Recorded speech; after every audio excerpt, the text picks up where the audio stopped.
골다공증 약은 골다공증으로 인해 약해진 뼈를 튼튼하게 만들어주는 그런 약입니다. 이런 골다공증은 일반적으로 나이가 들면서 뼈를 만들어주는 조골세포가의 기능이 떨어지면서 발생하게 됩니다. 특히 여성의 경우에서는 여성 호르몬의 감소로 인해서 파골세포의 기능이 증가하게 되어 뼈가 더욱더 골다공증이 생기기 쉽습니다. 하지만 뼈를 단단하게 만들어주는 이런 골다공증 약을 장기간 복용하게 되는 경우에는 오히려 골절이 증가할 수 있는데요. 이런 경우를 비전형적 대퇴골절이라고 합니다. 이런 비전형적 골절은 일반적인 골절에서처럼 날카로운 골절면을 보여주지 않고 오히려 뭉툭하고 튀어나와 있는 그런 골절의 형태를 보여주기 때문에 비전형적인 골절이라는 말을 쓰고 있습니다. 골다공증 약을 꾸준히 드시는 환자분들이 어느 날 갑자기 허벅지 외측에 통증이 생기고 쉬는 동안 또는 앉아 있을 경우에는 통증이 사라지는 경우에 한 번쯤 비전형적 대퇴골절을 의심해 볼 수 있습니다. 특히 통증 부위를 주먹으로 두드릴 때 통증이 더 악화되는 경우에는 비전형적 골절을 더욱더 의심할 수가 있게 되겠습니다. 또한 이런 비전형적 대퇴골절은 시간이 지남에 따라서 통증이 더욱더 심해지고 쩔뚝거림도 더욱더 심해지게 됩니다.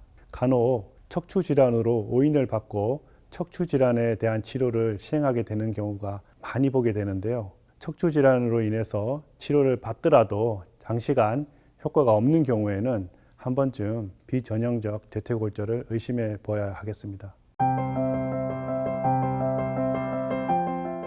최근 보고에 따르면 골다공증 약제, 특히 비스포스포네이트 약제를 5년 이상 드시는 경우에는 비전형적 골절의 위험성이 높은 것으로 보고되고 있으며 드시는 기간이 증가할수록 발생의 위험률은 점점 더 증가하는 것으로 되어 있습니다. 최근 우리나라 통계에 의하면 10,000명당 1명 정도에서 비전형적 대퇴골절이 발생하는 것으로 되어 있습니다. 최근 우리나라 노인 인구가 증가하면서 그 발생률은 점점 증가하는 것으로 되어 있습니다.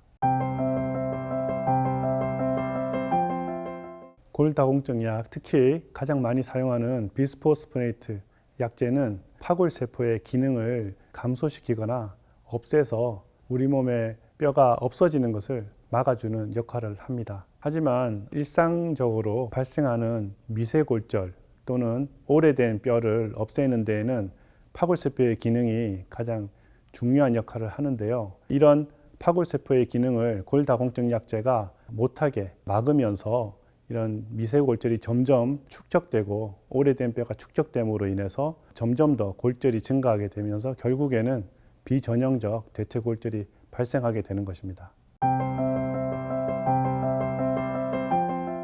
통증이 경미할 때는 보존적 치료로 치료가 가능합니다. 일반적으로 테리파라타이드와 같은 골형성 골다공증 약제를 사용하는 경우가 많은데요. 보통 한 3개월 정도 사용하게 되면 통증이 호전되고 6개월 정도 되면 통증이 없어지게 됩니다. 하지만 이런 치료에도 불구하고 지속적으로 통증이 호전되지 않고 점점 심해지는 경우에는 예방적 수술을 시행하여야 하겠습니다.